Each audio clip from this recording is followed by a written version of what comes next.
Kurtuluş yoluna suday kalktı bizning kanımız. Sen için ey yurtimiz bulsun fedadır canımız. Kan için hem can verir hazır kurtulmadı senin. Kurtuluşta kalbimizde var idi imanımız. Atalarının kendileri ölçmedi tarih bitirdi. Nesli hâli cengi var yazalım evladımız. Çıktı can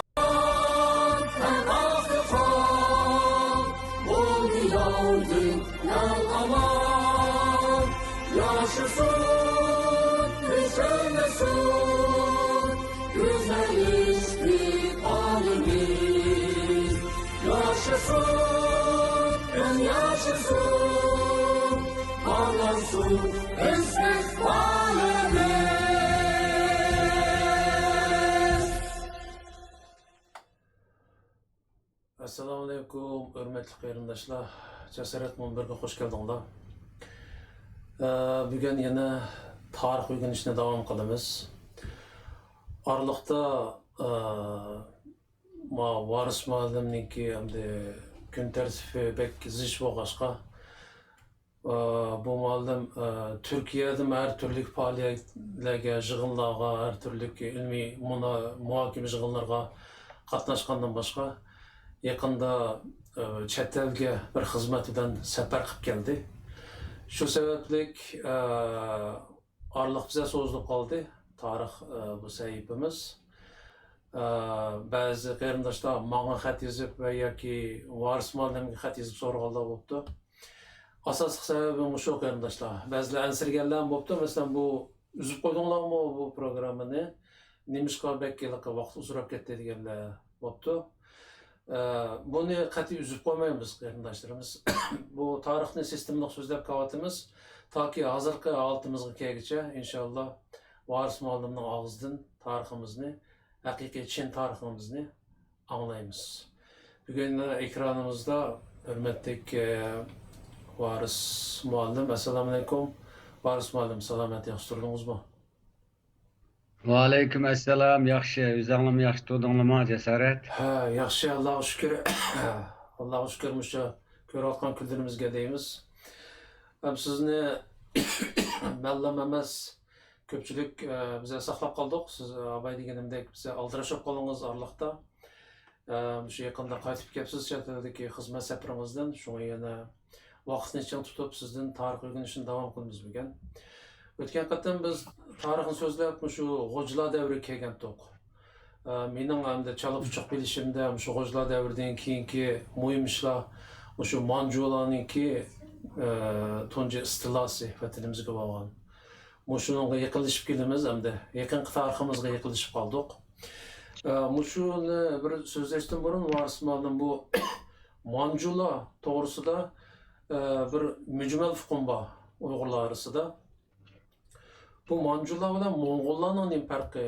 Bu Manjularniki bir tuqquni xalqimi, chiroy xalqi yeziqlarini tatib chiqnimsa o'xshaydi-ki, Manjularning bir qabilasimi yoki boshqa bir ayrim millatmi bu? Deganni qisqacha bir Manjularni bir so'z tunishtirib o'tib, bizga andan keyin Manjularniki bizning vatanimizga bo'lgan tunji qatimliq tajovuzi, mushaqdagi tariximizni qisqacha bir so'zlab bergan bo'lsangiz. Bo'ladi, rahmat. Bu Manjular asli shu Mo'ng'ullar bilan qarindosh xalq keldi bular. Bular shu Xitoyning shimolida yashagan ko'chman chorvachi xalq bular. Bu nima Qubulay qurgan Yuan imperatorluğu, Yuan xonadonligi yoki Yuan sulolasi deb qo'ydi Xitoylar. Şu Qubulay qurgan biz bunu Moğol imparatorluğu deymiz.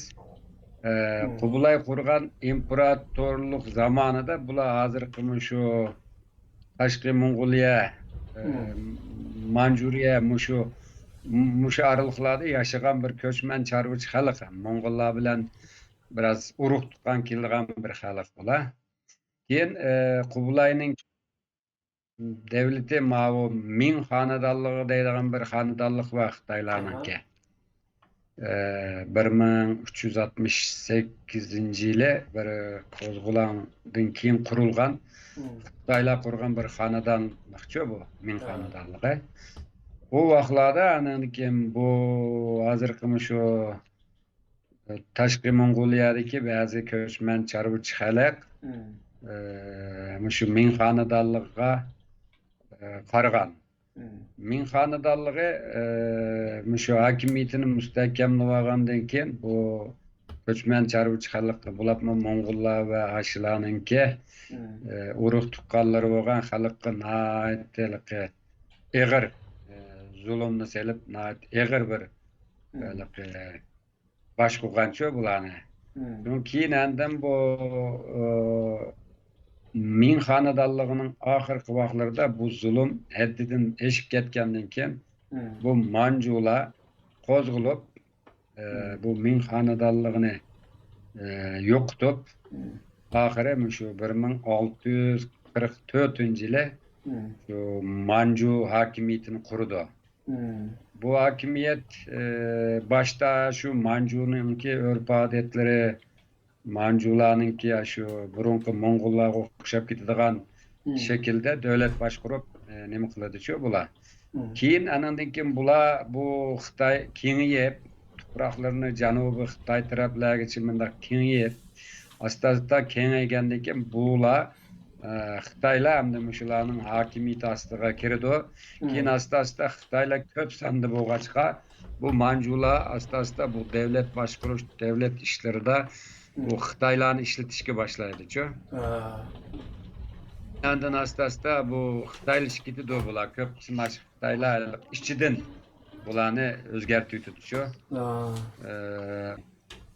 Ondan bu bulapma Manjular şu 18. yüzyılın ahiri 19. yüzyıllarda asasen şu Xitoylashib ketgan bir xalq bu. Hem bu o'zan bo'lsa keyin bu Yaponlar Xitoyni besib olgan vaqtida Ikkinchi Dünya urushidan burun şu Manjularni asliga keltirish uchun bir Manju hakimiyetini kurgan hazırkı şu Heilongjiang Xitoyninki sharq o'lka bor ku Manjuriya deydi ku. baş taraflarda Manjuriya degan yani. Keyin bu tabii Ikkinchi Dünya urushi boshlab ketdi. Keyin bu Sovet ittifoqi bu Yaponlar bilan tirkishib oxiri Yaponlar bilan Sovet ittifoqininki arasidagi bu ixtiloflar kuchayib ketdi. Bundan Xitoylar bek foydalandi. Keyin bu Manjularninki hakimiyeti kurulmay qoladi. Keyin Ikkinchi Dünya urushidan keyin bu Xitoylar asta lindi. Anandan keyin bu Amerika Pearl Harbor'daki Yaponning u yerga hujum qilishi bilan bu Yaponlar qarshi tarafda bo'ldi. Xitoylarmi Sovet ittifoqi bilan birga bu Amerika tarafda bo'lib qoldi. Bu Ikkinchi Dünya urushidagi ahvollar shu vaqtlarda keyin bu Manjuriyani qurish plani Yaponiyaning yengilishi bilan amalga oshmaydi. Keyin Xitoy uyani besib olib 3 ülkelerini aşağıda kurdu. Hem de hazır mesela çetellikle mesela mavi hazır Xitayçını Mandarin deydi. Mandarince deydi. Asli bu hazır Xitayça şu Manju hakimiyeti de işletilgen tilde bu.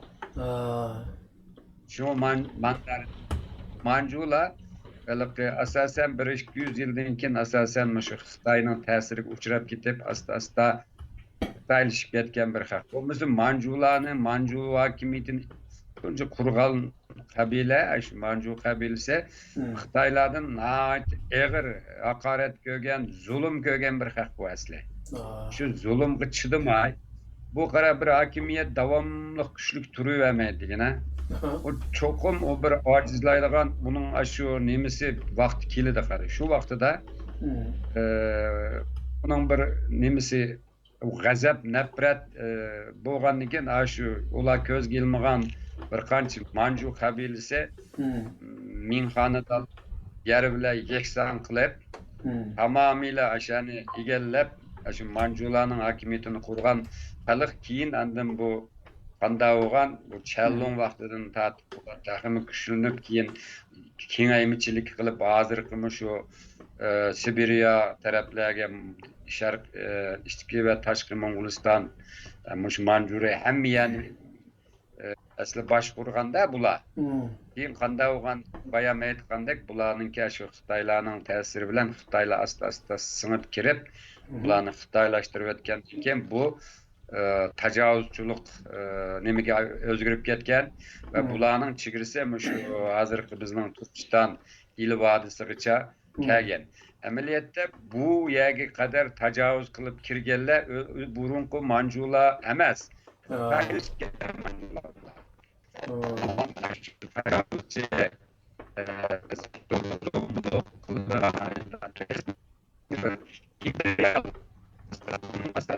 Şu mingisi şu açmandan bürokrat falan kayıtlar yazsın.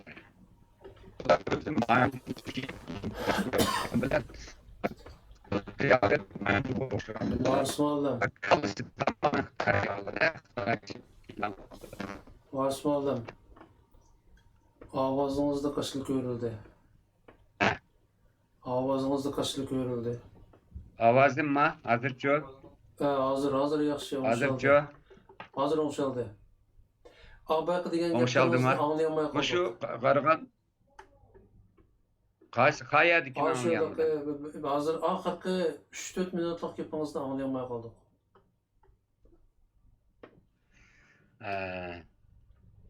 Ben tekrarlash kerak manda. Tekrarlab bersangiz.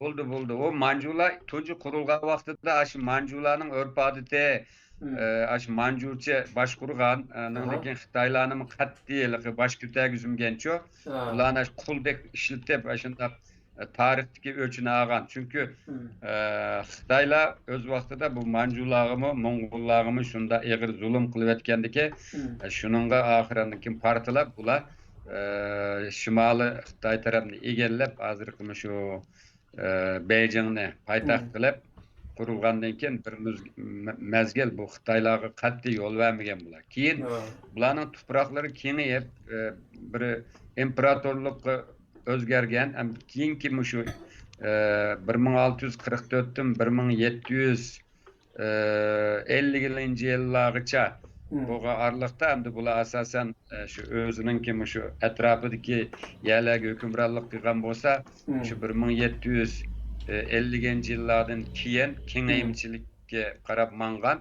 Muşu jarayonda şu Manju hakimiyetiga singib kirgan şu Manjularni Xitaylaştırıp etken asasilik kuchninki qo'rchiqqa aylanib qolganda Manjular. Özünün kiyim kiçige Manjuga o'xshagan bilan lekin kallisi tamamıyla şu emperyalist vahşi tajovuzchi bir nimaga aylanib bo'lgan bular yani bular Xitoylar buni ashunda o'zgartib etganda bular hozir hamda bularning ichida hozir o'zini Manju deydigan odamlar bek oz. Hatta yushurdi ko'p qismi Xitoylashib ketgan. Ama bayanma degandek Yapullar 1931'de asli u yerda bir Manjuriya davlatini qurib hozirgi shu Xitoylarninki shu kengaymichiligining oldini olmoqchi bo'lgan ham Yaponiyaning shu Manjuriyadagi shu taraflardagi ta'sir doirasini kuchlantirmoqchi bo'lgan, lekin Ikkinchi dunyo urushining natijasi Yaponiyalar uchun yaxshi bo'lmag'achqa bu olmay qoldi. Keyin andan bu Manjular yiqilgandan keyin asosan bu Manjularningki bürokrati o burunqu Manjularning örf-adeti bilen yaşagan halk emas. Bular militarist, tajavuzchi bir xil halkda bular. Aha. Şunda olgandiki hem bularning bürokratları, aristokrat dep koymiz, aş adamlar Xitayni bölüşüp algan. Hatta özüň bilisi 1911 yıl Şinxay inqilabı nim qilgandan keyin Sung Jung-sen kurgan o Junqa Mingumu uzun qamay şu militaristler tarafından parçalanıp bölünüp ketdi go. Aha. Keyin andın komünizm oturgu çıktı. Asli komünizm bir xil vahşi bir faşizm şu bu. Şunda Ularning en köp ziyiniga uçurgan bizler olduk. Milliyetde hemmeyle beraber anda bunda degen bilen bu kapitalizmnin ki koşmak tutundek. Ama kapitalizmde biraz keyin insan hakları demokrasiyini biraz işletip kıldı ama komünizmde komünist sistemini kullangan faşistler insan hakları cihette hiç qanday bir nime kengchilik qilmadi. Mana hozir masalan Xitoylar qilayotgan siyoset şu azaş vahşi faşizmning qilayotgan işte bu Hitlerden eşip ketdi go hozir ba'zi nimalar. Stalin ketdi. Demekçi oğlum hamda bu nimede Xitoylar keyin bu komünizmning qo'liga tushib ketdi. Agar men bir kitap okudum, şu Zhang Jiexininki yazgan bir kitap iken bu. Çin Sovyetler Birliği münasebetini ve hazırki komünist internasyonel proletariyatlarını tahlil kılıp yazgan kitap iken onun nimiste bularning haqiqiy mahiyetini açıp bergenken. Eğer Xitaylar Junqa Mingu eğer yaşap bu komünistler ularni Xitoyni parçalab keyin nim qilmagan bo'lsa, aslida Xitoy demokratik bir devletga aylanib, xuddi Avropadagi demokratik devletlardek dünya tinchligi uchun, dünya demokrasiyasi için foydali bo'ldi. Ama internasyonalizm maskasi altındaki faşizm Xitoyni bir qarang'u bir nimaga sürükledi, aşının ep kirdi ve Xitoy medeniyetimi yok oldu. Mesela bularning medeniyet inqilabını bilse. Onundan keyin hazır mesela bu Xitoyning o qadimqilik özünü maqtagan medeniyetleri yok hazır. Çünkü Xitoyda etiqat mı yok. Aşında bir halet ekep koydu. Onu demekçi olduğunu ben Zhang Jiexining degini ameliyette demokrasiya emas, diktatörlük ve bir mutassiblik kazandı ve bu Cumhur'un istikbalini tamamen karanlık bir nimige söylep hep girdi dep aynda xulas bitke o kitabı. Demişim şunda hazır hiçbir demokratik devletine yoki hiçbir devletine köz gilmaydigan tamamıyla özünün menfaati için her xil vasıtalarını, her xil vahşilikni, her xil insan kalbinden çıkan narsalarni hiç çekilmeden, hiç tatılmadan, hiç korkmadan icra kılışı mana muşu buzuk zihniyetininki neticesi. Buna Zhang Jiechi obdan tahlil qildi. Ama tabii Xitoydagi ichki urush agarda o Sovet İttifaqidagi ve Sovet İttifaqı yordam qilgan ve xalqaro proletariyatlar ismi ostida şu insanlarni Asiyalıklarni qullaştırışni, ularni texmi beqin holatga akilishni nishon qilgan bu hareket axir berib Xitoyda hükümran bo'ldi, Xitoyda hokimiyatni qo'lga oldi. Keyin bu Xitoylar bizden bilse bunun jiq ta'sirini tatib ketdi. Nurg'un milyon odam o'ldi, bir-birini o'tdi. Bular medeniyet inqiloblarni butun tarixiy nasl asaratiqlar yo'qolib ketdi. Ondan keyin bu Deng Xiaoping degan adam chiqib, bu bo'lmadi, bunda qilsa tamamen yo'qolib ketamiz deb bu liberal bir siyaset izledi ama demokratiye ve siyasi tüzülme cihette yanılan biraz sel kengchilik qilib de yüzden bulursa 78-80'lerdeki kooperatif altılık nahaq öldürülgenler koyup bularning hakları birlep 80'inci yıllardan yıllarının ahirgisi biraz nim oldu ama bu ahiri bularning mahiyeti de demokratiya, insan hakları nimi bulmagandan ki yani aşı rezil niyetlerini işe aşırıdığan aslında bunun dinlep koymaz genetik nimesiga DNA'sı yazılgan bir xil nim baçu vahşilik baçu bu zihniyette. Bu şu zihniyetinin kurbanı olup ketdi de hazır bütün Xitaylar emas. Bunun en köp bedelini biz ödeyemiz. Onundan keyin bütün şarkı şimali tarafdakilar hemmisi hazır şu Xitayninki üzerine bulsa tahdidi bilen hazır karşı. Ama bu gariplikle bu zihniyetini belki düşünüp gitemeyken şu düşünüp gitemeyken bu balağını bula texmo çoğaytıp mana hazır kontrol kılamayacağım bir aletke ekep koydu. Hem bu gapten gap çıkıp böyle mani nime kaldı. Ameliyette hazır Xitay Mancularınki hakiki varisi emas bular. Bular bir top bulancılar asli. Mesela Mancular yıkılgandan keyin militaristlar bölüşüp aldı o. Birbirler uruşup, talışıp, aşının bilen o Junha Mingo malaki temp nim kılıp içki ziddiyetlerge petip taze nim kılanmağa vaqtida anan keyin bu 1921-yili bu Komünist Parti kuruldu. Şunun bilen Komünist Parti topulandan tok çok oldu. Gomundan yapılla bilen nim kılıp atkanda bula Astrid'in nim kılıp özünün küçünü güçlendirdi. Demek çoğunu hem de hazırki bizning hani ezelden beri tan sulalısı vaqtidan beri bizning tuprog'imiz degan tamamen sepset dedim o sana. Hazırki bu komünist Xitaylarning tamamıyla hiçbir hukuki cihetten o topraklarda hakkı yok aslında. Bu dünya zorluk, bombuluk içinde 2. Dünya Uruşu'dan keyin parçalanıp devletler bölüşüp alganda ayadaki halkının hakkı bizdeki milletlerinin hakkı tamamıyla bulan talan uçurduk da biz. Muşulağa bevasıta hamda sebep bolgan halk şu Mancular aynı vaqtda baysiz degandek bulaylık Mingsulasını örüp Mancu xandallıqqa qurgandan keyin Çingsulasını 300 yıldan artıq Xitayni so'rdi. Şu jarayonda bizning vatanimiz bu bularning territoriyasida emas g'arbiy diyar jinimi deb ataydi ekan to'q.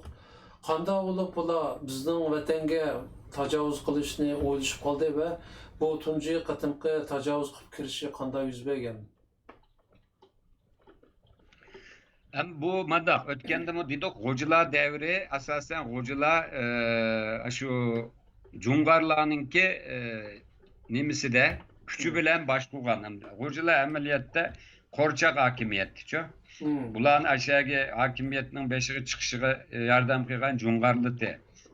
Yani bu Cungarla bek gelip bizden yerlik başkuruş işlerine bek arlaşmadı. Bular Abba G'o'jalığının aşılınan G'o'jalarının evlatlarını koydu hakimiyetinin nimisiga. Ama bek arlaşmadı. Keyin ahire bu bizningki janub tarafdagi nimelerini yo'tkab shimolga aketdi. U jarayonda mush hozir İli vodiysi bor, u İli taraf. Bu yerda aslida bu İli bizning tarixiy jihatdan bek strategik bir yer bu. Bu bizning vatanni shu g'arbga bog'lagan Jipek yo'lining taraqqiy g'oyalarida bu İli Targ'ibatay bu yer bizning shu G'arbiy Turkiston va G'arbiy Turkiston orqali İran, Kafkasiya shu Akdeniz, Karadenizgacha bağlanışımızda pek stratejik bir yer. Şuna İli rayonundaki Cungarlar bu 1750 yıllar kelgan vaqtida bir ichki ziddiyat kelib chiqdi bularni. Bu ichki ziddiyatda ahiri burada ikki grup var. Birisi Amur Sina, yani birisi Davachi. Bu Amur Sina u vaqtda Mancular tazaliq hozirgi ichki tashqi Mong'oliyani besib bizning shu nimaga chigirlag'icha, qumullargacha mushadalik kengayib hozirgi Gansu, Shanxi degan yerlarda kuchli hokimiyatlarni qurib bu yerdagi Tungallarning qo'zg'olonini qalliq bir shaklda bostirib tazajinda bir kengayishning turistini kutib turgan vaqtida bu Cungarlarning ichida bunda bir parchalanish kelib chiqdi-ku. Parchalanish kelib chiqqan vaqtida Amur Sina bu Manculardan yardım talep qildi. Şu Manculardan yardım talep qilganda Mancular Bendi, Yang Yangjung deydigan şu iki Xitaylaşkan Manju komutanını şu nimege evetido. Şu Jungarlarınki Amir Sina yardım kılışık evetido. Bula iki koldan kirdi. Birisi kumular kırık kirdi. Yani birisi ma Taşkı Mongoliyadan mandal Ürümçigi pastga tushib bilan u yerdan darhol bizning shimolga ilgarilab Beshbaliq orqali hozirgi Bo'r talada birlashib bu ikki quvvat. Shuning bilan Manjularga bu vaqtdagi da'vochining hokimiyatini yiqitgan vaqtida buning o'rniga bu shu 1755'te buldu. Buning o'rniga Amir Sinani tiklaydi hamda. Çünkü Amir Sina başlap geldi emasmi bularni. Ama Amir Sina özünün taxtga chiqqandan keyin bu Manjularni chiqarib o'tdi. Chiqarib bo'ldi. Sizning ishonlar tugidi. Biz hamda o'zimiz boshqurmaymiz degan vaqtida bular Manjular bununmaydi. Shuning bilan bu nimada bu vaqtida anandan keyin yana bir nimani Amir Sina'nın adamları bu sefer Manjularga karşı kelip sizler bizge yardım kılımız dep kelip elib aldыңlar, besib aldыңlar bulan dep ular bilan uruşup ularni nima qilganda karşı chiqarib etmekçi olganda anda bu vaqtida andan bu Manjularningki şu vaqtdagi komandani Bendi degan yengilib qilib oxiri bu o'zini o'ttirib oladi. O'ttirib olgandan keyin andan bu yerda bu Manjular kengayishning atrofga tajovuz qilib kengayishning fursatini kutayotgan vaqtda bu. Shuning bilan andan bular o Amir Sina hatto o'zini xon deb e'lon qilib qilgan vaqt u vaqtida bularga Choraz va Konta deydigan ikki Manju qabilasi bor. Nima? Jungar qabilasi. Bularni Amir Sina bilan birlashib tekrar Amir Sinani nima qildi? Amir Sina Abba Xo'jadek Jungarlarni boshlab kelib, Abba Xo'ja shularning emrida ish qildi-ku masalan. Ama Amir Sina unda qilmaydi-ki. Amir Sina ularni o'tirib ulab, anandan keyin Jungarlarni birlashtirib, bu Manjularni siz chiqib ketinglar deb ularga qarshi urush qilgan gap. Yine andan bu Xitoylar tekrar o çünkü Xitoylar uchun bir fursat-da bu. Shuning bilan andan bu fursatni qo'ldan bermaslik uchun bu ahvolni Chalunga degan vaqtida u andan shu Javxuy deydigan bir qo'mondonni evatidi bu yerga nimaga bizning shu hozir Ili vodiysiga bu nihoyatda vahshiy qattiq iliqi nima odam ekanda bu iliqi ma bizning nimada Wangjin shunda bir qirg'inchilik qildi-ku bizning vatanga kelganda masalan. Shuningdek mana ochiq ko'z vahshiy marhamatsiz bir nima ekanda shuning bilan bu qattiq janglab oxiri bu Javxuy bu Amir Sinani yengib oladi-ki. Yengib olib qilgandiki Amir Sina'ningdan keyin nimaga hozirgi shu Uchturpan degan yerda bizning bu vaqtda G'o'jilar boshqarib atganda ularni o'z oldiga mustaqil yashayotgan bir davramda. Shu yerga qaytib ketdi ekan bu odam. Demakchi o'g'lim ana ashuningdan keyin endi 1758-yillari bo'ldi bu. Keyin endi bu Manjular tekrar u yerga yani yordamchi quvvatlarni evatib, oxiri shu 1760'da bizningki shu shimol tarafni Ili vodiysi mush taraflarni tamamen egallaydi. Ammo shuni qilish jarayonida bu qatim bu Manjularga shu tajovuzchi shu emperyalist mustamlikchi zihniyatdagi shu Manjularning xitoylashganini balki de Xitoy komutanlari bu hozirgi bizning Sharq Turkistonni shimolin janubini mi egallash kerak? Agar janubini mi egallamasak, bu yerda biz tirab turolmaymiz deydi ekan-ku. Degandan keyin bu Manjular shu qilgan vaqtda yana bir yarı haşen deb qo'ydi ma nimalarda ba'zi qo'lyozmalarda ashuningki qo'mondonligida bir yana bir orduni ma janubga avatidi-ku tajovuzchilik bosib besish uchun bizning ma janubi vatanning janubi tarafiga Bu vaqtida bizning janubda asosan shu oltisha deb qo'ydik u tarixiy manbalardanda. Tortib ta Xotangacha bo'lgan jarayon. Bu ashani Burhoniddin G'oji bilan G'oji Jahon boshqarayotgan ekanda, bu shu vaqtda Burhoniddin G'oja hamda shu janubninki hamda nimasi hamda hukmdori. Shuning bilan bu Manjuga Kuchog'i kelgan vaqtida u Kuchog'da Abdu deydigan bir hukmdor bor ekanda, bu Burhoniddinga qaraydigan. Bu Burhoniddin bu qattiq tirishib, Manjular bilan urushib, nima qilgan vaqtida bu Burhoniddin bilan G'oji Jahonga kelib, bu urush qitilib, Manjular bilan bir 3 oy qattiq so'qishdi Kucha atrofida. Oxiri ananda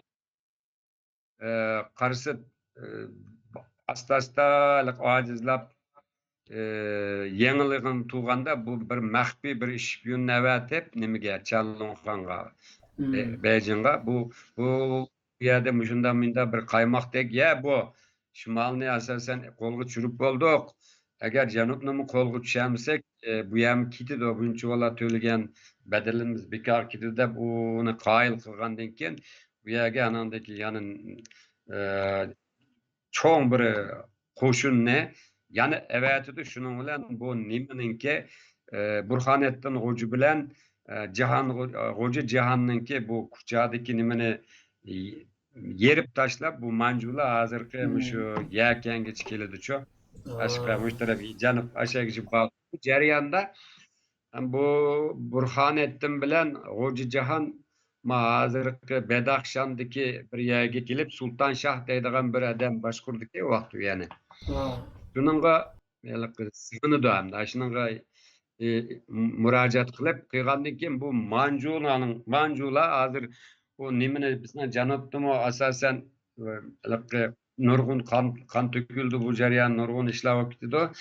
Shuning bilan kuchlangandan keyin bu anandan keyin bu Badaxshonninki xoniga Sulton Shohga tahdid soladi. Agar sen bularni men qaytirib bermasam, men sening masharaga kirib seni bosaman degan qattiq tahdid. Hozir shu Axan koridor deb qo'yamiz biz bizning Sharq Turkiston bilan tushadigan bir yer varmış, Afg'onistonning shu sharq shimol tarafi.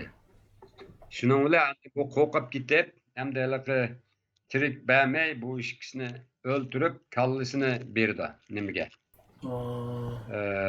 Bu Manjular kallasini bergandan keyin bu ikkisining kallasini kesilgan kallasini shu bir tumi qapazning ichiga selib, shu bizning vatanda sazoyi qiladi bu ikkisining beshini-chu. Sazoyi qilib, oxiri anandan keyin buni shu Beijing qavat. Bu nima deganda bu Xitoylarninki shu xalqqa qo'rqib selish-chu. Xalqni qo'rqitib shu qarish kelanmaydigan qilib o'tish uchun qiladi buni. Shuning bilan sen o'zing bilasanmiki, shu biz kichik vaqtimizda bu Xitoylar jinoyatchi deb bo'yniga taxt esib qo'ygan odamlarni yeza shamish mashinaga o'tqazib qo'yib, uning o'zi to'qib chiqqan nimalarni o'qib, shunda cho'gildi. Senda bormi endi nimalarni biz kichik vaqtimizda bu sazoyi qilish shu asli xalqning yuragini qo'rqitib, xalqning qo'rqitib, qarish kelanmaydigan darajada xalqni nima qilib o'tishchi bu. Shuna bilan qarab bu nimaninki G'oji Jahonninki Dilshod xotun deydigan bir xotin bor ekanda, o'zini bak chiroyli qahramon, isli xotin ekanda bu. Shuning bilan bu hamda u xotin hamda shu Badaxshonda qolib qolgandan keyin bu Manjular bu xotinni bersa deydik nimaga? Sulton Shohga. Asli qara miyada mana bir narsani men eskartib qo'yay qara. Shu Talas urushidan burun qara Xitoylar o'zan bilsa kuchlanib, u vaqtda ko'k turklar nimaga krizga duch kelib bir cho'kish davri yashaydi-chu 630dan 680 nechigacha. Shu jarayonda Xitoylar bizning vatanninki 4 cho'ng shahrini besib oladi. Va bu yerga koruyucu mahkeme deydigan qandaq mustamlikçi nimani qurdi shu askeriy ma'muriyatni qurdi u yerga. Birisi Qo'cho, hozirgi Turpan, Beshbaliq mushtarablarni boshqaradigan. Yana birisi Kucha, birisi Qashqa, yana birisi Xotan. Bu yerlarni besib olgandan keyin bu Xitoylar Tang xonadonligi vaqtida g'arbga qarab kengayib, u vaqtida g'arbiy ko'kturklar vaqtida Xitoylarga nima qilayotgan. Shu vaqtlarda u hozirgi Farg'ona vodisidagi xallarni tahdid qiladi. Tahdid qilib, oxiri agar nima qilsang, biz seni besib kiramiz deganda oxiri o Toshkentning xoni masalan sen bana itaat qilmading deb Tang xonadonligi u shu vaqtidagi qo'mondan uni nima qiladi-ku, o'ltirmoqchi bo'ldi. O'ltirmoq qo'shni bir xalqqa murojaat qilgan vaqtida shu qo'shni xalqqa tahdid soladi Xitoylar. Agarda buni beğenmesem men seni tuprog'ingni emas, buni men kirma degandiki, oxiri Toshkentning xonini topshirib turdi. Shuni bilan Xitoylar uni ashtining bilan Xitoylar shunda haddidan eshib ketgandan keyin shu Xitoyning haddidan eshib ketgan vaqtlari birisi shu vaqtga qara. Keyin Talas urushida uningdan burun Emevilarga qarshi turayotgan turklar bu Xitoyning haqiqiy mohiyatini ko'rgandan keyin Abbasiylar davri boshlaydi. Emevilar nima qilganki arablarning ichki bir nimada Emevilar yiqilib Abbasiylar kelgandan keyin biz bu turklar bilan bunda urushib, bunda qilsak biz foydalanmaymiz. Ular bizga biz bilan urushib. Uning uchun biz bu Türklerni yanımıza erişimiz gerek. Çünkü şarkıdan ilgirilip kelayotgan bir Xitoy degan bir Tang xonadonligi degan bir vahshiy bir kuch va imperiya va deb bularni bu vaqtida Abbasiylar taxtga chiqqandan keyin Abbasiylar bu Türklarga nihoyat illiq muomala qilib, shuning bilan bularning himoyasini qo'lga keltirib, Talas urushida Xitoyni yengiydi-ku. Ha, shunday. Xitoylar qaramış Mancular kelgisi bizning taraf kelinmaydi emasmi? Shu, mana shu Tekrar bak qara, tekrar yana 13 asrdan keyin bu vaqtida kelib, hatto Badaxshanning nimasiga xoniga mani bersang berdan bo'lmasa tuprog'ingni besib kirib hamma nima o'tirma deb tahdid solganda u nimaninki Xo'ja Jahonninki nimisini xonimi Dilshod Xotunni berdi Manjularga. Bergandan keyin bu nihoyat chiroyli, o'zimi aqlli nima xotinkanda bu hamda. Nihoyat yaxshi har jihatdan yetilgan, chiroyli, nihoyat har qanday bir odam ko'rsa nima qildigan bir xotin bo'lgandan keyin bu nima? Bu Manjularning komtani buna shu nimaga avatib berdi ekanda Beyjingdagi xonga. Ashunga hadiya qilib avatib berganda biz ipaxon deymiz-ku. Ipaxon. Shu xuddi shu Dilshod. Keyin bu Manju hukmdor buni ko'rib chaldim bu degan kallisini hoşunu yo'qitib qo'ydi ekanda. Yani davamlı aşının koğulunu eliş için ona bunun bana bakkanındaki ahirindeki neymiş ki ben bunun da mecburi emes bunun aş koğulunu ustup üzerine yakşı kögüzüp bunun öyle endin neyim kılmayan digendiyken bu şu vaxtıda birisi deydiken de bu xutununki vatinde bir xil puraydigan bir xil daraxt var. Bu daraxtni sevg'inidi u. Agar shu daraxtni ekilib mushalarga tikib shunda qilsanglar, balki ko'ngilni qazinishi mumkin deb maslahat berdi-kanda birisi. Bergan vaqtda shu Turpandagi jigidi yig'iligi deb anglaganman. Anglagan. Shu vaqtda xalqni majburiy bu Manjular, chunki Manjularning Amr Sinaki'nin berip Turpan'da şu vakti hocalar başkuruvat keçip baradı emezmi? Bağan onun keyinden berip aşağını igelli aldı emezmi Manjular? Yadım çıkmışlar buldu. Şu vakti da demek ki şu eden bu derek muş etrafta çıkken dep şu üçturpanda aş jigdi seliği selip şu jigdinin derekini aşağı Beijing'e apırımız dep seliq sağanda şu kozgulan partilaydı emasmi 1765'te. Aha. Demek çoğunum ahire anandan keyin bu onu nem bu Uygurlarım anime o yerdeki bizning vatandakilarga mıcık eziyet olib ketgandan keyin ahire anandan keyin bir de bu Manju imparatorunun aklı aşınanda kılıp aynda olgandan keyin ahir onun anısı anda o Dilşat Hatun'u öttürüydü buğa.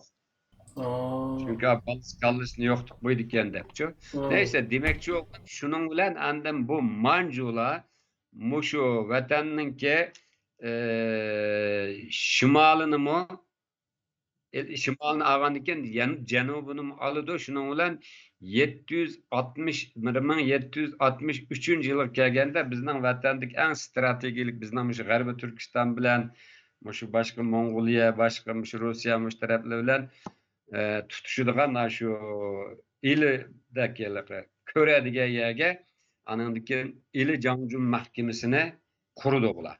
Kurup şüve arkalık anandikin bizning vatanni başkuruşga başlaydı. Şu Manjularning ki şu mustamlikisi başlagandan keyin anandikin bizningki vatanda hamda bir qadar ishlar var. Bunu deyip ötüş gerek. Bu Manjular to'liq qo'lga keltirib bo'lgandan keyin bir ilide as Canjun mahkemesi degan bir xil yuqori darajalik shu bir nimani qurdi askeri başkuruş merkezini kurdu. Bunu ili Canjun mahkemesi deydi-ku.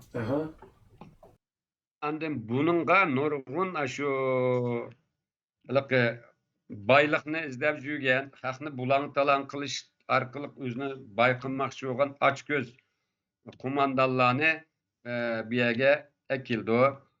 Shuning bilan andan bu yerda asosiy bularga xizmat qilish uchun anandaki shu boshqa shu Manjularning hokimiyati ostida yaşavatkan bazı assallık milletlerini köçürep ekildi.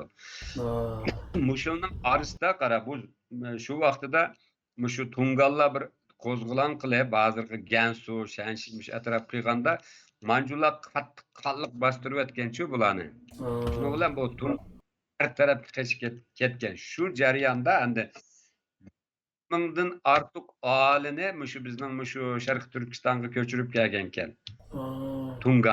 Tungallarning tunji anandan keyin bu bir anandan keyin masalan Xitoylar bu Manjular besib olgandan keyin bir ili Canjun mahkemesini qurdimi onundan keyin bu yerda buni bir necha nimbabida ya'ni bölge var. Birisi Tarqabatay ili bölgesi bu yerga asosan shu Xitoy Manju komutanlarni shu Xitoylashib ketgan Manju komutanlarni ekilib şunun mesul kıldı. Bu asasen ağaçlarını yerleştirdi. Yerlik hiçbir halkını o yerge yol atmaydı. Bu rayında asasen bir çigiri rayın boğaçka yani birisi müştereptin Sovyet İttifakı o vaxtlarda aşağılık kilip nemkiga emas mı? Asta Kazakistan'ın topraklarını Kazakistan sürüp Türkistan tarafı sürüp ekip kılıvatka vakşuna en küçük ordusunu adamlarını generallarını müşahede evet ediyor Manjular. Müşahede bulanın başkuruştu buldu.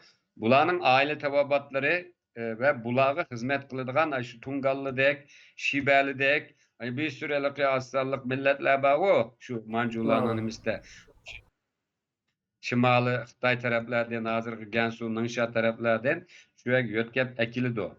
Bu bir rayın. Yani birisi Ürümçi Barköl rayını qara. Bu Ürümçi asli Beşbağlıqning içine alıdı o Beşbağlıqning mühim yerlerden birisi. Ürümçi köp stratejilik bir yer şu bu. Ürümçi arqılık bizningki şimaldan ilgirlep yani her yerge Ürümçi arqılık mana kengaygan oldu. Şunu Ürümçi bilan Barköl bu Barköl degan taraf Moğoliston bilan chegiranagan tarafda bu yerga asosan Xitoylar Manjularga sodiq aşu nimlen adamlarni evetidi. Bu yanımı bu bir başkuruş rayını. Ürümçü ve Barköl taraf. Xitaylarning ham bizning vatanni manjular besib olgandan keyin idora shakliga kirdi hozir. Uningdan keyin bu yerga asosan shu ko'chmanlarni, Xitoy dehqonlarini, Xitoy aholisini, tungallarni ko'plab ko'chirib akildi. Anandan keyin shu jinoyatchilarni mushaga u yerda ozod qilib, mushaga akib yerlashtirdi. Bu bir rayon, yana bir rayon taraf Qumul ve Turpan taraf. Qumul ve Turpan bizningki sharqdagi ishkimiz shu, kapımız. Aslında stratejik o'rnimi bek muhim. Xitoylar bilan chegaralanadigan yerimiz mu asha, Qumul. Şuna bu yerda hamda Qumulda ve Turpanda bular nima? Burunmağı o Şarkı Çağatay halları zamanında aşağını başkurup kelgen hükümdarlarının evlatlarından Yusuf degan şu nimige hazırki Turpan'a van qilib anandaki yanı birisi var o nimene Sultan degan birisini bunu Qumulga van qilib qo'ydi ekanda Qumul van qilib. Şunun bilan bulağa qara xandın qasa Manjuriyadagi xandın qasa eng cho'ng huquqni berdi bular. Bularni o'zininki tamamıyla aşında unvanını beriş arqılı Çinvan, Mingvan degan unvanlarını berdi bularga. Bular xan. Mesela o Timur xalqi vaqtida inqilobni nima qilgandiki Mansur var-ku, Mansur. Mansur aşının 9. evladı şu. Bular Manjular bergen aşu bular dadıdın oğluğa hukuk ötüdü. Bular şu imtiyazını bergen. Onun için bular aşu Manju hallığa sadık adamlar buldu da aileler buldu. Şunun bularning vazifesi nima desem aşağıdaki Manju ordusunu askerlerini beqish. Onun için bular bevosita aşu Beijingdagi xonga tava xandan başqadan bularga çekilanmaydı. Çünkü ularning aşu nimisini tayinlaydiganmi, elbetadiganmi aşu Beijingdagi xan bo'lgandiki bu ikki rayonda şu xalliqni qurdi qara. Bu xalliq orqali bu sharqdagi bizning vatanning sharqidagi nimisini kuchlantirdi. Bu necha avlod o'tgandan keyin bu asosan endi bu yerda asta-asta milliy bizning Şarq Türkistanning o burunqi qahramon vatan millat deydigan aholilarni asosan isyon qilganlarni, uning qarshi chiqqanlarni o'ltirib, asosan xalqni shularga xizmat qiladigan bir qulga aylantirib bo'lganda bular. Keyin endi eng cho'ng nima shu Temur xalqi vaqtida chiqdi, o vaqtida bilsa Temur xalqining chiqishi Manjular yiqilgandan keyin bo'ldi bu. Yani bir başkuruş man nimada hozirgi bizning vatanninki qarshi atroflarigacha qarshi chegarasigacha nimadan Turpan kelgandan keyin ash nimagichi bir yavag'i qo'shib deydigan yagichi bir yavag'. Qo'shib qarshi ulindi. Bu yerda hamda bu yerda bir jasad degan bir nimani ta'sis qilib bu ikki yerda bu Jungarlarninki ash Mo'ng'ullarning bir ikki qabilasi bor-da bular. Shularga hamda hozirgi ifoda bilan avtonomiya berdi bularga. Bularga ba'zi imtiyozlarni berib, u yerda Turpan bilan bizning 6 shahar deydigan matrafdagi o'tirgan mushlarni qurib, bular alayda imtiyoz berib, bularni ashada nim qiladi. Shunga hozir biz xush deydi-ku, biz o'zing bilsa ashada bir yava qarshiga bag'ich bir yala. Shu qalmoqlar shu vaqtdagi shu yerleştirilgen xalq. Bularga alayda imtiyoz bergandan keyin bular aniki Manjular bergan imtiyozni qo'llanib shu yerga yerleşken u yerdagi Manjularning hokimiyatiga xizmat qilgan. Yana bir boshqaruv rayoni hozir Qarshiyadan ta Xotangacha bizning 6 shaharga rayon. Hem bu yerda hokim beglikni qurgan, hokim beglikni. Hokim beglik hamda şu xalqning ichidan, aş burunqi xo'jalarning ichida şu Manjularga yordam qiladigan hamda xo'jalarning ichida Manjularga qarshi chiqqan Burxonetdan Xo'ja Jahondek odamlar chiqqan bitdek bir de başqa avlodlarim bor-da, bular şu Manjularga sadık olup nima qilgan shu manjular o'ziniki shenge odamlarni endi shu janubdagi qarshidan xo'tangichi bo'lgan shu yerlarga hokim beklarni shularning ichidan tanlab ularni nazorat qiladigan askariy tashkilotlarni qurib anandaki ular nima bo'lib qolsa ularni xalqni boshturadigan xalqni nima qiladigan askariy birliklarni qurib berdi. Shuning bilan bu manjular mana mushundaq bizning vatanni mana hozir shu 4 rayonga bo'lib boshqurdi va xalqning masalan Turpanbidiki bilan Qumuldikinin birlashib manjular qarshi turishning oldini oldi. Ularga vanglik bular hatto bir-biriga qarshi nazorat qildirdi. Andan keyin ma'vu qarshiydan nimagacha xo'tangacha bo'lgan nimada Turpan bilan hozirgi qarshi atrofidagi rayonni ikki Jungvar qabilasini qalmoq qabilini yerlashtirib ularning qarasini kesidi. Bu yerda bir nima urushtirdi. O tarafda bo'lsa nayt vahshiy qonxo'r odamlarni tanlab ularni butun nimasini qo'llaydigan har biriga shunday ordu berib ularga askariy birlik berib orqali bizning vatanda qattiq bir ig'ir zulm ve yo'qotish siyosatini davomlashtirdi manjular. Hamda bu 103 yıl kadar 103 yıllık bir devir deymiz biz hamda bu devrine şu 100 yılga sozulgan bir uruş var hamda bir yerde. Çünkü bu manjularninki qara Mehmet Atif degan bir adamninki Qashqariya deydigan bir kitobi var qara. Qashqariya degan kitobda mushu manjularning mushu 1763'ten Qashqariya Yoqubbekning badavlat hokimiyat qurulg'uchi bo'lgan arliqdagi mushu zulmni, vahshiylikni ajoyib yaxshi anglatgan bir kitob bu. Qashqariya degan bir kitob bu. Qashqa tarixi deydi Mehmet Atif'ninki. Aş kitapta qara bu katliamlardan nim qildi. Ham bu yerda manjular ham qaysi tuzumlar bilan qandaq boshqurdi, qaysi zulmlarni qilgan degan masalaga kelsak, ham bularning maqsadi asosan bu yerdagi yerli xalqni asosan yo'q qilib o'tish. Maqsadi shu. Va mush tuproqni tamomila nima qilib o'tish, xitoylashtirib o'tishda bularning siyosati. Şunun bilan unda siyaset. Shu baba. Ma qara hozir masalan shu manjular ayda zulm qilgan vaqtida bu vaqtida andiki masala bir shu Mehmet Atif'ning kitobimi deydi. Hozir boy degan yerda bir bu zulm bek eshib ketdi deb bu boyni qaraydigan shu kuchadagi bir manju hukmdorini nimani hokim begini shikoyat qildi ekanda shikoyat qilgan vaqtida nimaga shu manju nimaga markaziy shtabga qilgan vaqtida bu manjular qara nima qilyapsizlar sizlar mayadagi odamlar sizni shikoyat qildigan dadir jasorati borki mani bir taraf qil deb yana shu o'zining odamlarga deb deydiki shuning bilan bularni qattiq vahshiy bostirib o'tdi ekanda öttürüp yani demek ki onun Xitoylar hiçbir zaman yerliklerge manjularni şikayet qilish hukukunu vermegenke.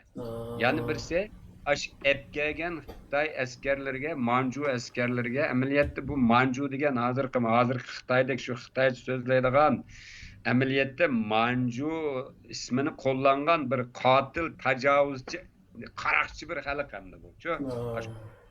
Xalq o'zini qo'g'diyolmagandiki ashularni biz shundaqdimi yani xalq qo'zg'ilib tug'an nima qilgan masalan shu nimadan Burxonoddinninki qo'zg'olondan keyin yana shu 1818-yili Jahongir Xo'janing qo'zg'oloni va undan keyin 1904-yillarda yani Qashqarda yani boshqa xo'jalarning qo'zg'oloni va yani bu qo'zg'olon vatanning har tarafida bo'lib turdi toki shu 1863gacha manjularning biz vatanning shimoliy va janubidagi hokimiyatini tevretkichilik shularni mag'dursizlantirgudek darajada bularga ig'ir zarba berdi bizning xalq. Yani shuning uchun buni 100 yilga so'zilgan milliy inqilob davri deymiz biz buni. ve bu jarayonda qara, bu 100 yılda bular qandaq qilgan desam, birsi yerliklarni qul o'rinda ishlaydi. Qat'iy bularga hiçbir zaman rahat bırakmaslık, hak hukuk vermezlik. Bulan ağır bajlı bilen ölmegidek lam derecede aç koyup kembag'alchilikni başkuruş. Bu bir siyasette. Yani bir şeye qara, Çin'den Xitaylarni aşualıkı iktidai halette bir Xitaylar var o epkeşli bilen özünün açıqası ballarını yedigan. Aşında Xitaylar jig'ib akilib bizninki vatanga yerleştiriyordu. Bu Çinli köçmellerini yerleştiriş siyaseti. Hem de yerliklerinin hiçbir zaman bu Çinli köçmellerge karıştırış ulağını nim qilish hergiz hakkı yok. Çünkü Çinli köçmeller qanday cinayet işlese ula üstünden hiç kim az kılamaydı. Anandaki bulağa aşu vatandaki en yaxşı yerlerini bir hep bulağa. Anandaki bu yerliklerinin yerini tartib alsa yoki qizig'i bir narsa deb qo'ygan bo'lsa, tajovuz qilgan bo'lsa, az qilsa, u Xitoyni emas, shu tajovuz qilganini qo'g'dab, yerlikni jazolab, shuning bilan anandaki xalqimizga og'ir zulm silayotgan ekan, ba'zi odamlar yerlarini tashlab ketgan ekan. Ba'zi odamlar zulmga chidamay shu qo'zg'olon qilib o'lgan ekan. Mesela şu Xitay köçmellerge to'nugan siyaseti o kadar kengchilikkenki, ichkarida janna olgan Xitoylar men kelib alayda imtiyozga ega bo'lgan ekan, bu yerlarnikin shu Xitoylar orqali mu aşağıdaki yerlik xalqni bo'zak qilgan gapda hozir men Xitoy hozir shuni qilyapman-da hozir masalan. O'xshash o'zgarmadi shu ish. Ularning qara men bu dedim qizil kitap bir xil kitap bor. Zozungtan vaqtidan tuzilgan kitap bu. Shu kitap bilan mayli 3 mil tarix vaqtida olsun, Yangzingsin Jinshurun Shinse vaqtida olsun. Mayli Gomindanning vaqti jiq emas bizda 1943dan 1949gacha 5-6 yillik davr bu. Buningdan burunqa 3 mil tarix davri. Meyle onun devirde olsun, meyle 1949'dan keyin hozirgi Xitoyning besib kirgan vaqtidan olsun, kommunist Xitoylar vatanda burun manjular besib kirgandiki shu vaqtda tuzilgan dasturga asosan boshqaryapti bizni. Sen xohlagancha yaloqchi bo'l, xohlagancha menda asla bularning kallisida sana haq tanımaydigan bir nim var. Bu mümkün emas. Bizning ba'zilar millatlar ittifoqligi, yani biz gap qilmasak bular bizim demeydi, o xato o. Qizillar. Hiç vaqtida oxirida sening buning nimishqa meningga o'xshash panaq emas. Sening odamlaring bizga o'xshash set emas. Chiroyli bo'ldi. Sening asli deb bu en ahir kelganda aşınımı mazirmiş yalaqchilik qilayotgan, mush nardorlik qilayotgan odamlarning hammasini vaqti kelgan bularni hozir o'zining go'shini o'zining yerida qo'rishlaydigan bir siyosat bor-ku. Shundoq. Siyosat bilan boshqaryapti hozir. Qara, men sanga qo'yay. Hozir bizning so'zligimiz tarixga o'tdi, qara. Esingda bo'lsin.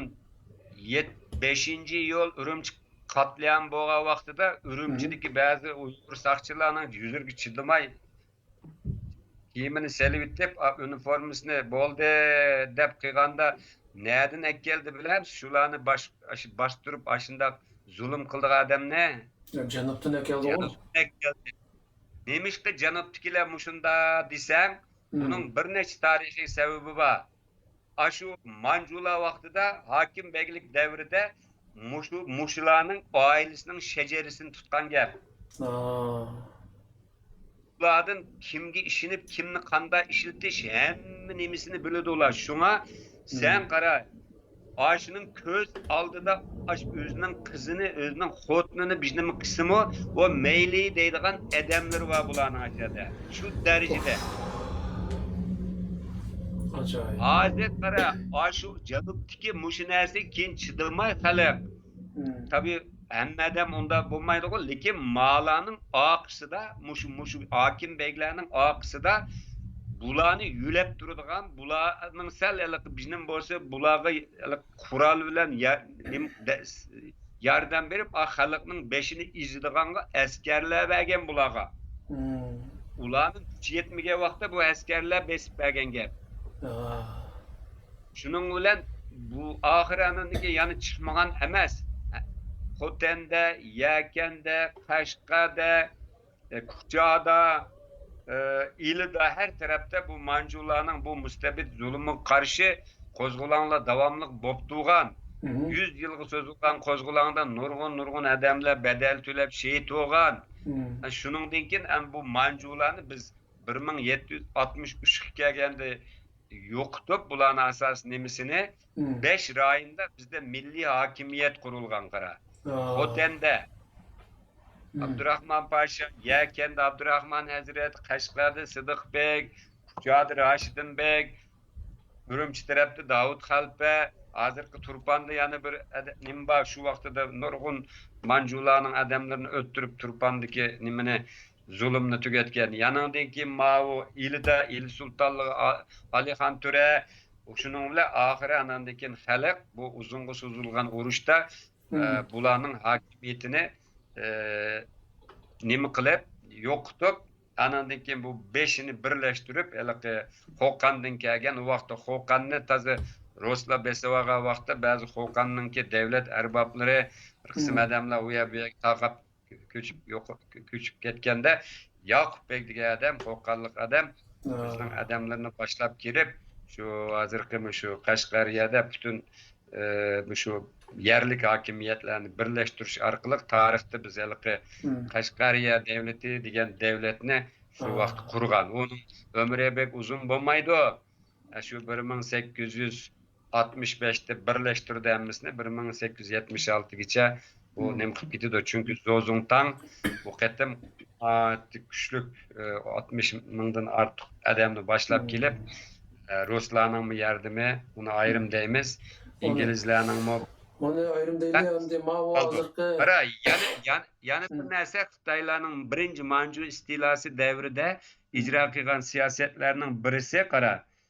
Natelik tarixga ait hamma narsani yo'q qilish. Bu bir siyoset. Qara, bütün Uyg'urlarning mimarisini, Uyg'ur kültürü, Uyg'urlarning tarixda o'tgan mashhur odamlarni, Sharq Turkistonliklarning hammasining izini yo'q qilish siyosati va buni qilgan, yo'q qilib o'tgan. Faqat ikkisi qolib qolgan. Bilamsa, qaysi shu ikkisi? Birisi Turpandagi Imin Vangning nimasi? Ma nimidiki, Qumuldagi Shah Mas'udning ajdodlarining kim xon nimasi? Yani birisi Abbaq Xo'janing maziri. Onun sırtında hepsini tüzlüp etken. Hemmisini tüzlüp etken. Çünkü bu tarihi komünist Xitayning quvvatqanlari o'xshash ishqo shu. O'xshash hatta hozirgi komünist Xitoylar texmi yashirib etdi uni. U vaqtida internet degan bir narsa yo'q, xabarchilik degan narsa yo'q. Nima qilsang qilaverdim. Hozir mushunda zaman taraqqiy qilib, internet taraqqiy qilib, hozir dunyoning bir uchi bilan ko'rishalaydigan vaqtidami bizning vatandagilarni qanday quvvatida hozir aynan? Ya demek çoğunum hazır kısa o vaxtıdın mı eşiğlik ama işletke usul okşaş, siyaset okşaş ama her zaman tekmi vahşi bir şekilde. Yani birisi tarihi mimarını ortadan kaldırış, yani birisi Çin'in, Xitay'nın kiyimlerini giysip Xitay'nın ki örf adetlerini kabul kıldırış siyasetin çıkan. Mesela Xitayçı Mancular'ın ulanı o burunku Manju imparatorluğunu kurgan Manjular emas bu. Keyinki asırdaki Qianlongdan keyinki Manjular tamamen Xitoylashib ketgan aşındaq bir vahşi katil çetesi bular-chu. Kagayat ötürüp kengaymichi tajovuzchi bir xalq o. Şu asasen Manjular da şu hakimiyetni kontrol qilib turgan faşist ve nima Xitoylar bu, menfaatchi Xitoylar. Anandan keyin bu Xitoyning qiliq qiyofetlerini mecbur tangan. Anandan keyin cho'shqi go'shtini yegizish, bolalarni Xitoy maktablari o zaman Shotang, Motang deb maktablarni qurib Xitoylashtirish, Xitoylar bilan to'y qilg'izish shu vaqtdan bo'lgan ekan. Allah Allah. Hozir bu uning aşını şu yolunu tekmelik devletlik bula biraz pul kürep biraz pişlenip gelip biraz hakavurluşup ketdi o. Aha. Bizim degan devletlerinin pulu bilan ağzını etip hem dünyanın ağzını etip ben nima qilsam qilaman mening ichki ishim deb qilyapti bu ishni. Amaliyotda hozirgi kommunist Xitoy ijro qilayotgan hamma narsa shu vaqtdan tortib ijro qilingan bir narsa bu. Ama bir narsani so'rayman, Varismalim. Men hozirgi ma'vo vahshiyliklarni ko'rib, endi shu kommunist Xitoylarning qilayotgan vahshiylik abay siz degandek masalan Uyg'ur me'morlarini, Uyg'urlarning izini butunlay yo'qotish, andan keyin Xitoyninki kiyimlarini majburiy kiygizish, tilini yo'qotish degandan tortib shu ishlar 200 necha yil ilgari boshlanibdi ekan. Shu Ama manjularning hozirgacha ya'ni istilashdi davom qilib ketyapti. Yani 200 necha yilning yog'i mayli Manjular olsun, mayli Xitoylar olsun bu millatni, Uyg'ur millatini yo'qotmabdi. Unda bo'lsa, ishonchingiz bormi? Ya'ni Xitoy hozir shu qadar vahshiylashgan bo'lsa-mu, bu Uyg'ur millatini yo'qotmaydi deb o'ylamsiz? Qara, men manda qarayman. Shu vaqtdagilarmi manju qiliqida ama kallisi hozirgi shu fashist Xitoylardek Xitoylashib ketgan bir qaraqchi kuchlar u. Shular qildi uni. Anandan keyin yana birisi qara. Şu vaqtida biz Appak Hoca devrida men o'tganimni dedim go, bizning davlat boshquradigan, davlat tutib turadigan, aqlli, vatanparvar, haqiqiy bizning isil adamlarimizning nurg'un o'lab bo'lgan vaqti o. Ko'chib ketib, bichora xalq qolgan vaqt. Shulimi yana shuningda yana yetib o'ldib ahir yani tembemey, aşınçı ola zulümga yani karıştırıp, ahir 100 yılga sozulga uruşta ahir yeniydi ayna. Men bunun diye hazır Uygurlarning mı çokum yeniydiganligini ve en ahirde bu nimene tarihi nimisini üçünü alıdığanlığı işini meme yokup ketmeydi Uygurlar. İnşallah. Çünkü bunda asan emes bu. Hele hazırki dünyada bak men yani bir iş siyaseti var bunu dep bir narsani dey sana. Mesela bir bacı bilen haqlarni çıdıksız holatda ig'iz ocholmaydigan qilib o'tish. Yani siyasetlerden birisi, yana birisi Xitoylarga Manju yoki Xitoylarga Uyg'ur qizlarini to'y qilib berish siyosatini shu vaqtida qilgan.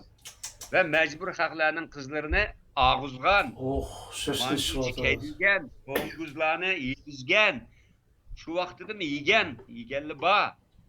Ama Uyg'urlar yana aşındak eğer zulüm astida turup mu yani sel fursat olsa yüzünü o'ngshab o'zini qo'g'dashga tirishgan. Ama hozir mesele bu yerda mening qarashim Uyg'urlar o'zining ichidagi dushmanlarining eng og'ir zulmiga uchrag'lik hozir. To'g'ri. Onun için Xitoylar tekim asallaştırıvatıdı bu işini. Çünkü Uygurlar hakikaten birleşse, Xitoylar Manjular vaqtidan ta imtiyazlar berip her vilayet, her nahiye, her yezg'ichi yerleştiriyotgan aileler var. Ve bunun nimisini Xitoylar biladi, bularning aile kelib chiqishini.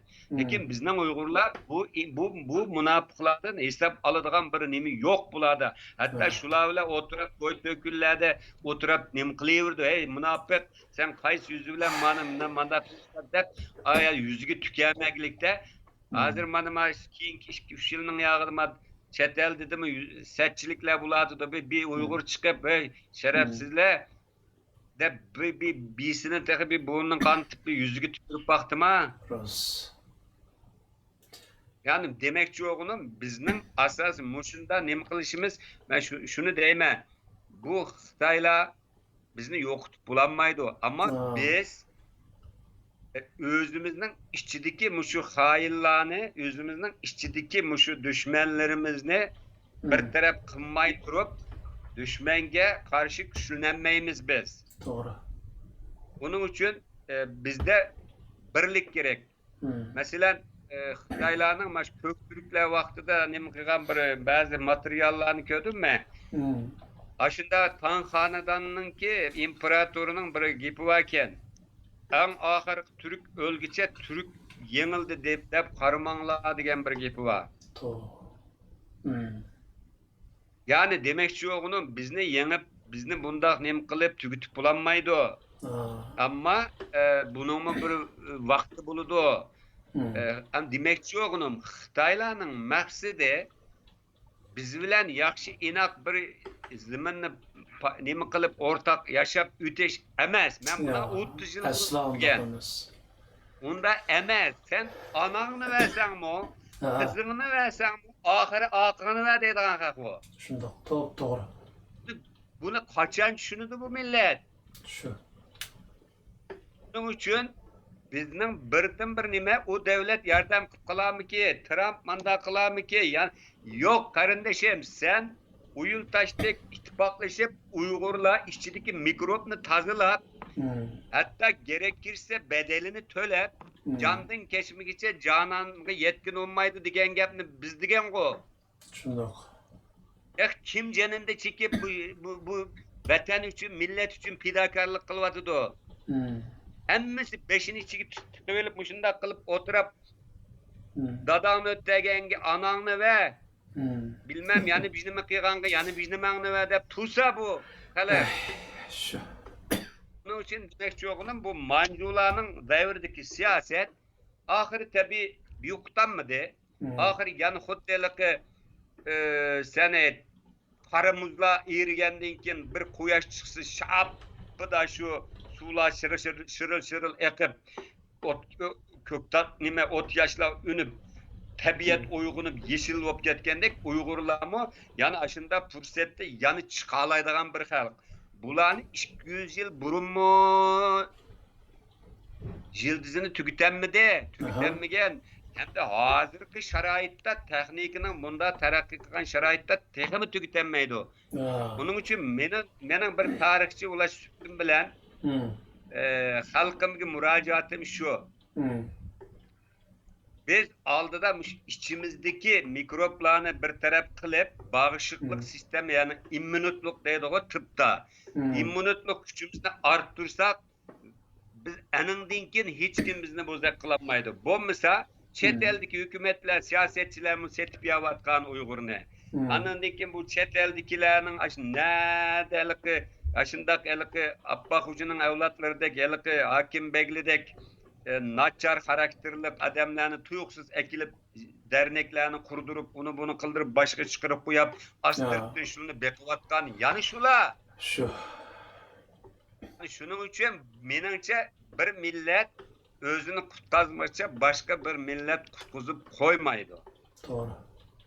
Ya onun için biz hemmemiz ne mi kılımız ama bu millet ne menimce özlüğünden mi bulmaydı bu. Hazır hem de tarihte körüp bakmagan zulüm, körüp bakmagan hakaret. Yani Uygurlarda karlangan bir millet var mı? Kançırek var. Muşunda turupma yani beşini çıktık öyle tuğan adamne hem de sen nimdeyse. Shu.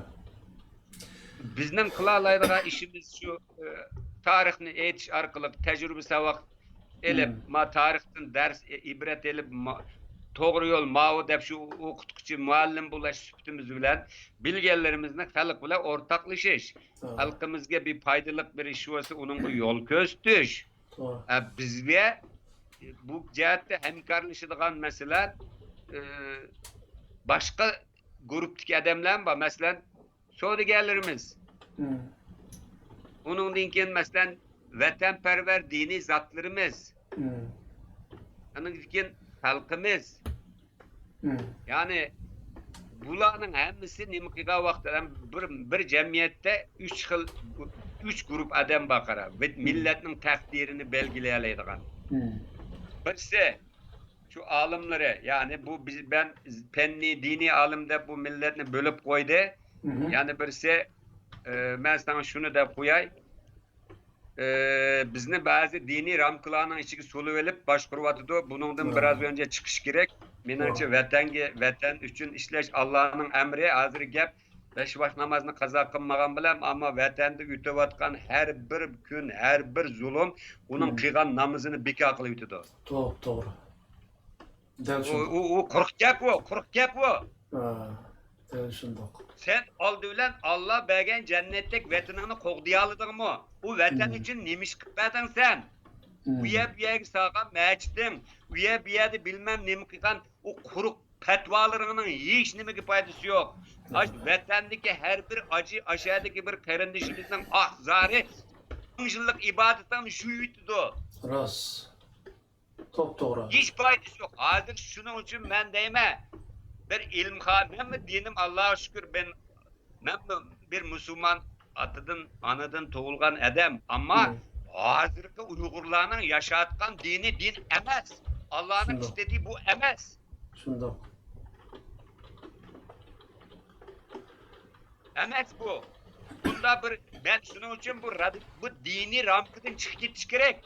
Aldı öyle vatanını kutkaz. Bunun keyin bu dini başkurduğun bir müessesesimiz buludu. Karıkallardan boğango. Dini işlerini başkurduğun buludu.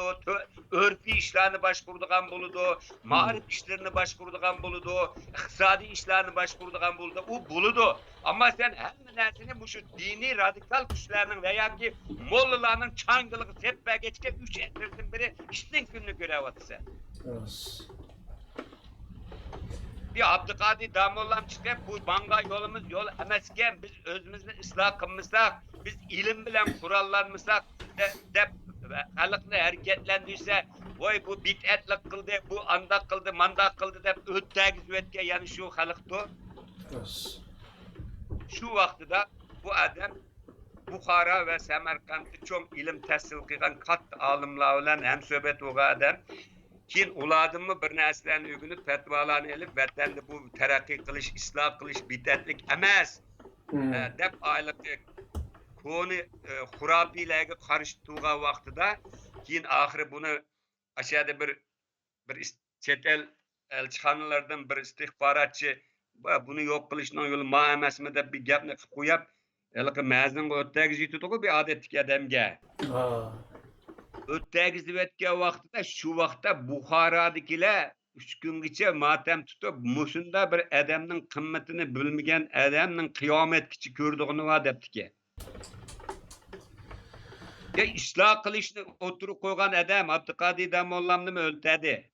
Yani demakchi o'g'lim bizning vatanda artık xalqimizda bir xil nimaga o'zgarib ketgan bir xil rakdek ig'ir bir kasallik var.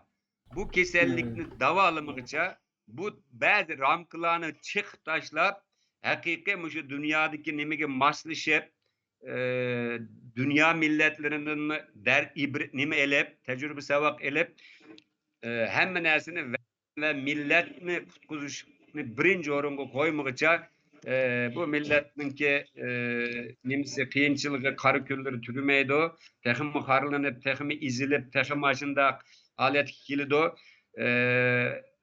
Mening demoqchi o'g'lim hamda mushu manjular qilganni eshirib hozirqilar qilyotidi. Ya'ni shuni qilgandimi, ya'ni ashlarninki qo'l chumuqyotganlar, ya'ni shu bizning ashu vatandagi shu tarixdagi shu hokimbeklardek munofiqlar va shularning avlodlari.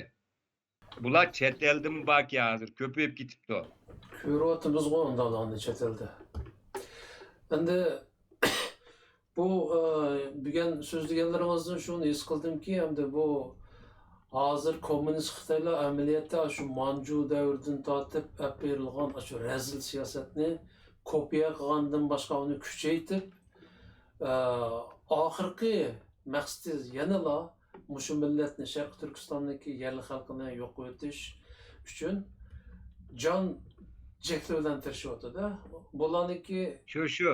qo'llangan usullarining muhimlaridan birisi yana abay siz degandek shu oramizdagi qonxo'r, ya'ni insofsiz ozroq manfaat uchun millatini setib etishga tayyor turadigan shu pastkash odamlarni qo'llanish orqali hatto shu chet eldagi davonimi po'qchilashtirganligini ko'ryapmiz-ku. Mana biz berib, siz degandek aslida 5 erkak bo'lsa, ashunda millatning nomini setib jonbek qolgan haramzadadan ikkisining burnini qanotgan bo'lsa, unda haramzadalarni g'it qisqan bo'ladi-da. Hozir biz unda erkak chiqmadi, ular o'zining shapqaga tegib, yiqilib tushyapti-da, bir-birlab. Qara, onu degenen sen bunu elbette bir adam kıldığan iş emas. Bu milletning menfaatini chiqib turib, milletning nimasi uchun tarixda şu Türkiye'nin kurganlar şundaq bir teşkilatlarının içinden çıktı mesela. Ha. Bular milli bir menfaatni asas qilib turib, millet namı qisa bulduğunu, mesela şahsi namıga qiga vaqtında onu cinayet deb qaraydi mesela. Ama onun için ben deyme bir milli merkez, bir üst kuruluş ya da üst birlik bolsa bunu denetleydigan, bunu milletni o hemmisini bir sistemin içinde bir ritmga salsak, u vaqtda manda haramzade, manda nima adamlarga fursat bo'lmaydi. U vaqtda milletninki qaysi masalasi va qanday nimalar bor buni qiygan vaqtında hem milletninki bir egisi bo'lgan bo'ldi, hech bir davlat bu birlikni diqqatga olmay bir ish qilmaydi. Çünkü mesela meyli Hollanda yoki bo'lmasa sen yashayotgan Norvegiya yoki Turkiyadagi davlatlar ma'lum bir shaxslar bilan Uyg'urlarning nomida bir ishni nima qilgan bo'lsa, bu üst birlik yoki bu bizning merkez milliy merkez tarafidan qabul qilinmaydi. Biz bununla ketilmaymiz deb qilgandan keyin hech kim o ma'lum kishilarni yeniga tortib turib Uyg'urlarni da sertifikatlamaydi. Yoki ma'lum qara niyatli odamlar Uyg'urlarni shu nimadan foydalanib Uyg'urlarni mandaq nima qilolmaydi, bo'za qilolmaydi. Shuning uchun biz uni o'ylab shu birdan bir yo'l shukan deb nima qilsak, xalqimizmi kenidi tuğmadı bu ishni. Shu vaqtlarda 6 yil burun Xitoy bunda vahshiyleşip ketmagan. Biz shuni boshlagan vaqtda bu ishni oldini olish kerak. Bir milliy markaz, bir üst birlik orqali qilganda har qanday davlatdagi siyosatchilarmi mandaq Uyg'urlarni ma'lum kishilarni yeniga tortib turib Uyg'urlarni setib hajlayolmaydi. Ama onu xalqimizmi g'aflat va dalolat qoldi o jihatda.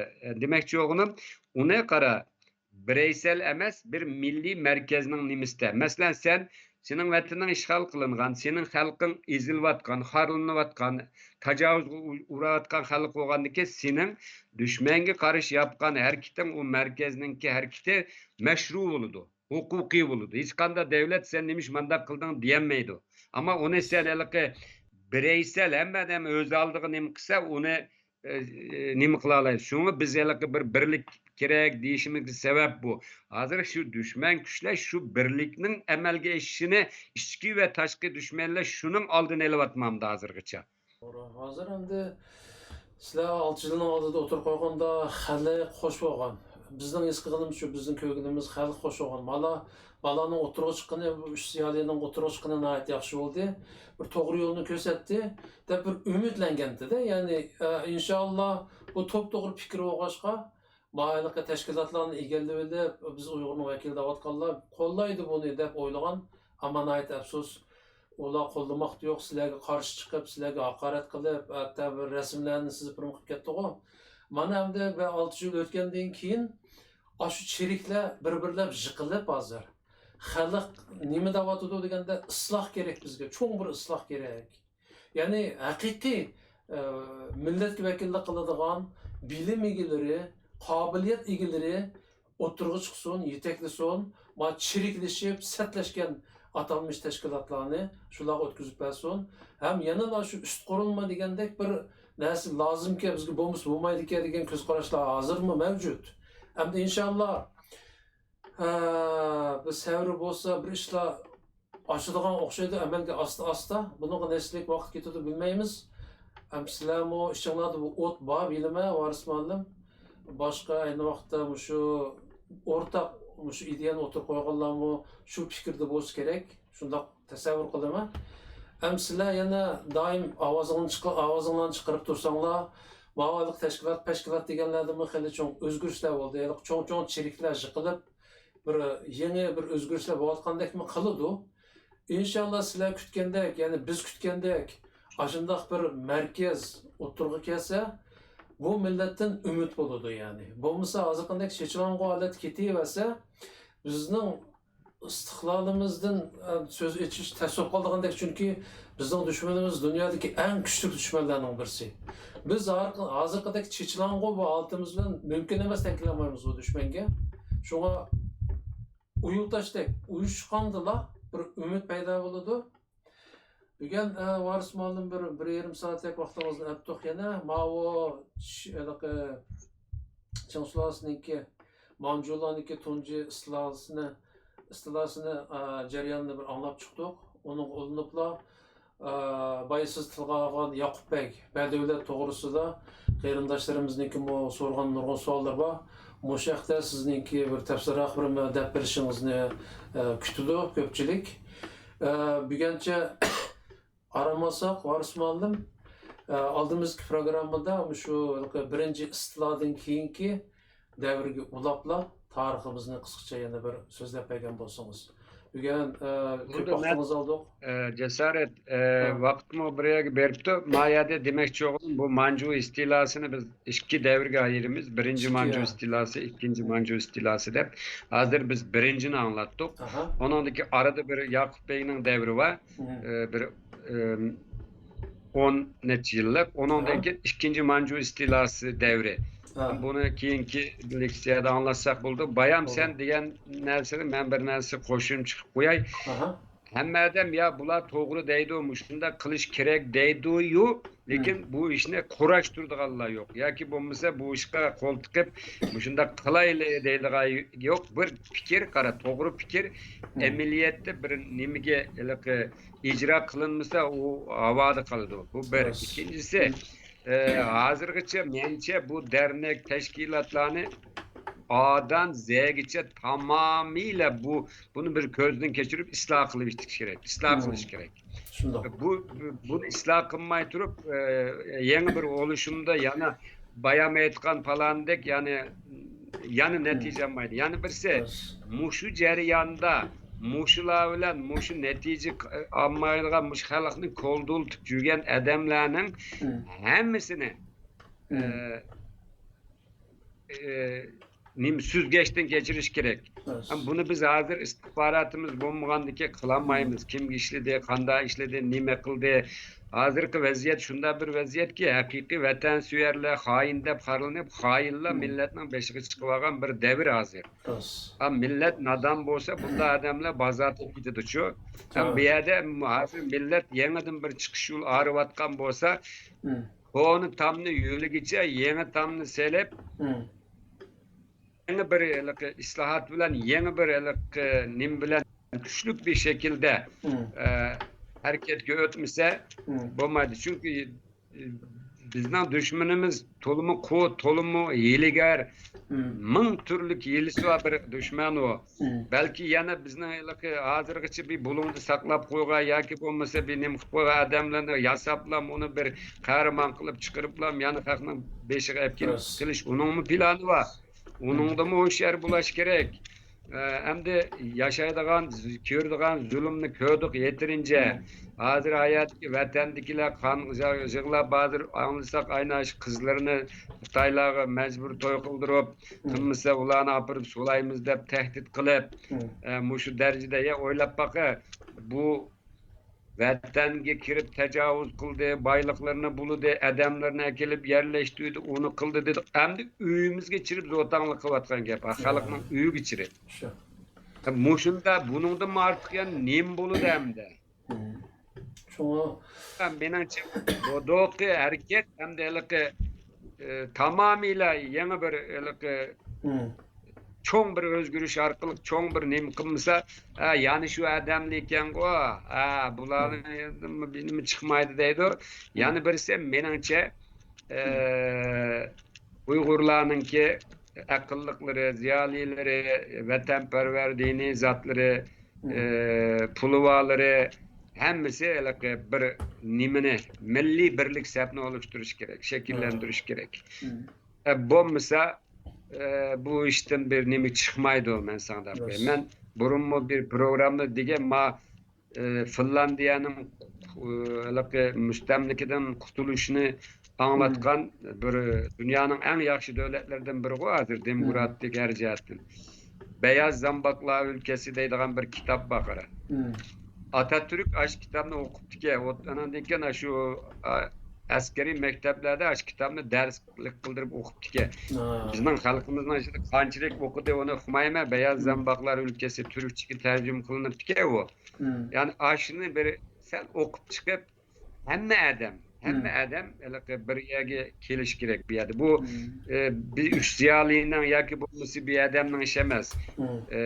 6 yil burun ash ishlar nima qilgan bo'lsa, şu birlik meselesi to'sqinga uchirmay, aşında bir tedbirimizni algan bo'lsak, bütün dünyadagi Uyg'urlar bir milliy merkezde nima qilgan bo'lsa, belki bu kadar echinishlik voqea tragediya bo'lmasligi mumkin-da. Buni hammadan shuni da'vat etdi hozir. Shuning uchun mening hamda tavsiyam biraz icraat kerak. Hamma odam nima qila olsa shuni qilish kerak. Men hatto bir hikoyada o'qigandim. Bir millatning qutulish nimasida xotinlarmi erlarga go'y qiz bugun sen millatga nima ish qilding bo'lmasa mana yotoqda yotmaysan men bilan deb yotoqdan qo'g'ilgan ekan. Bizning xotinlarimizgami xonim qizlarimizgami vazifa tushirmayadi. To'g'ri. Endi bu siz degandek shu lata go'y sen millating menda izlavasa, uni tuqqanlaring qanjiqlavasa, yani numus qilmay yana miyada lag'manni yap, meni avar qilib, yani puldab uxlab yurishsin va go'y. Deyishni xotin qizlarimiz bilish kerak.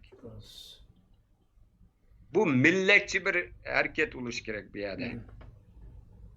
Hatta mush millatga ihanat qilganlarni Allah rızası için yüzüge birini tükürüşke tirishish kerak. Tükürüş ve bularni qat'iy bundanki millatning taqdirini bilan o'ynab, millatni setib beradigan fursatni bularga qat'iy bermaslik kerak.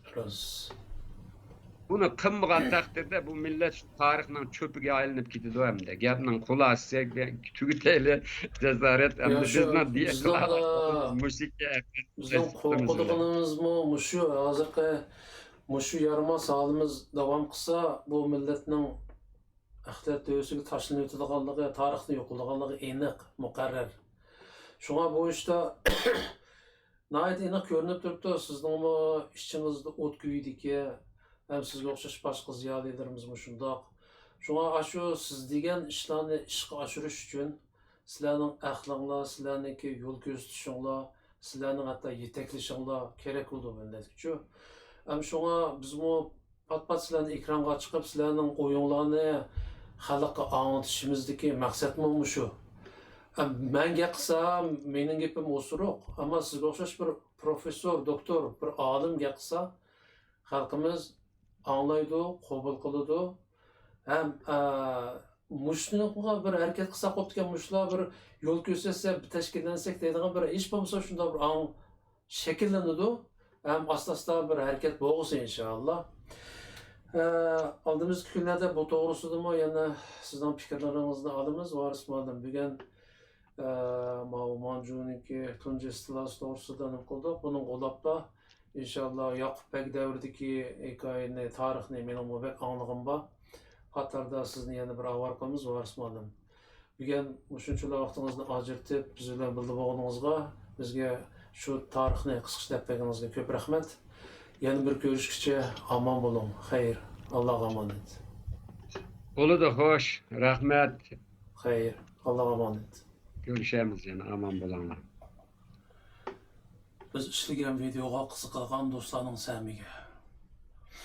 O'sha yaqindan oz bo'lmagan qarindoshlarim menga ayrim xat yozib yoki telefon qilib men yaqinda ishlagan videolarimni tapamaganligini ve yardım qilishimni so'radi. Men ularga ayrim evet bergan bo'ldim, ammo bu to'g'ri usul emas.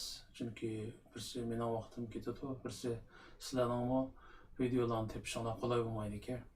Buning bir oddiy usulini bilgan qisqacha so'zlab bersam, bu nimani ochgandan keyin, YouTube'ni ochgandan keyin, YouTube'ning bosh beti ochgandan keyin, bu nima yozilgan yeri bor. Search, yani izlaydigan yerga kirib, İsmimni yazsanlar da bulduk arkadaşlarım.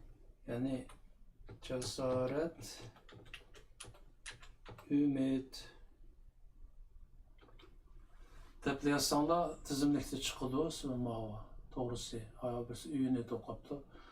Ümit degeni bassanlarla meniki nimem çıkıdı. Yani YouTube'daki kanalım çıkıdı. Ben köpçülükninki biz işleyen videolarını tepişe kolay olsun için müşavir joğlap koydum videolarını. Bu yerde bu C belgesi yoki ismimni çeksenler meniki torbetim, YouTube'daki torbetim açıldı.